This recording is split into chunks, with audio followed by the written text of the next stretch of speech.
திருச்சியில் இன்ஸ்டாகிராம் மூலம் பழகிய பெண்ணை நேரில் வரவழைத்து பாலியல் வன்கொடுமை செய்தவர் கைது செய்யப்பட்டுள்ளார்.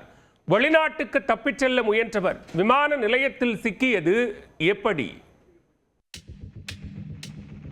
திருச்சி மாவட்டம் திருவெரும்பூர் பகுதியைச் சேர்ந்த 23 வயதான பெண் வேலூர் மாவட்டம் ஆம்பூரில் உள்ள தனியார் வங்கியில் பணியாற்றி உள்ளார். அப்போது கடலூரைச் சேர்ந்த 31 வயதான தினேஷ் என்பவருடன் இன்ஸ்டாகிராம் மூலம் நட்பாக பழகி வந்துள்ளார். நட்பு நெருக்கமானதால் இருவரும் அடிக்கடி நேரில் சந்தித்துள்ளனர். இதில் கடந்த பிப்ரவரி 2ஆம் தேதி வேலூரில் உள்ள ஒரு தனியார் உணவகத்திற்கு அந்த பெண்ணை தினேஷ் காரில் அழைத்துச் சென்றுள்ளார். அங்கு குளிர்பானத்தில் மயக்க மருந்து கலந்து கொடுத்துள்ளார். பின்னர் மயக்க நிலையில் இருந்த பெண்ணை ஆபாசமாக புகைப்படம் எடுத்ததாக கூறப்படுகிறது. மயக்கம் தெளிந்தபின் தினேஷின் செயலை கண்டு அந்த பெண் ஆத்திரமடைந்துள்ளார். இதையடுத்து தினேஷுடன் பழகுவதை நிறுத்தி கொண்ட பெண் அவரிடமிருந்து விலகிச் சென்றுள்ளார். அதை பொறுத்து கொள்ள முடியாத தினேஷ் பாதிக்கப்பட்ட இளம் பெண்ணை தன்னிடம் தொடர்ந்து பழகுமாறு வற்புறுத்தி வந்துள்ளார். பழகவில்லை என்றால் தன்னிடம் இருக்கும் ஆபாச புகைப்படங்களை சமூக வலைத்தளங்களில் பதிவிட்டு விடுவதாகவும் மிரட்டியுள்ளார். அந்த மிரட்டலை எல்லாம் இளம்பெண் அசால்ட்டாக தட்டி கிடைத்துள்ளார். இதனால் ஆத்திரமடைந்த தினேஷ் பெண்ணின் பெற்றோருக்கு போன் செய்து உங்களது மகளின் திருமண ஏற்பாட்டை தடுப்பேன் என எச்சரித்துள்ளார். மேலும் அவரை கொலை செய்து விடுவேன் எனவும் பகிரங்கமாக மிரட்டல் விடுத்துள்ளார்.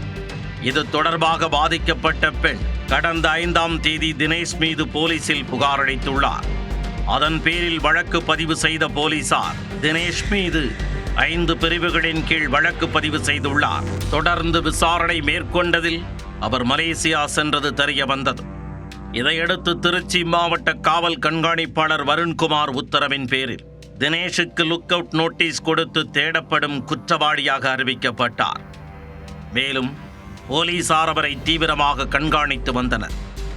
இந்த நிலையில் கடந்த 28ஆம் தேதி நள்ளிரவில் மலேசியாவில் இருந்து கேரள மாநிலம் கொச்சிக்கு வந்த விமானத்தில் தினேஷ் வந்திறங்கியுள்ளார்.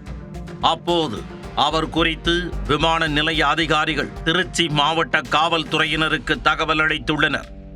அதன் பேரில் விரைந்து சென்ற தனிப்படை போலீசார் தினேஷை கைது செய்து திருவெரும்பூர் அனைத்து மகளிர் காவல் நிலையத்திற்கு அழைத்து வந்தனர். பின்னர் அவரிடம் விசாரணை மேற்கொண்ட போலீசார் நீதிமன்றத்தில் ஆஜர்படுத்தி சிறையில் அடைத்தனர். இன்ஸ்டாகிராம் மூலம் பழகிய பெண்ணை ஆபாசமாக புகைப்படம் எடுத்து மிரட்டிய இளைஞரை தேடப்படும் குற்றவாளியாக அறிவித்து கைது செய்யப்பட்ட சம்பவம் திருச்சியில் பரபரப்பை ஏற்படுத்தியது.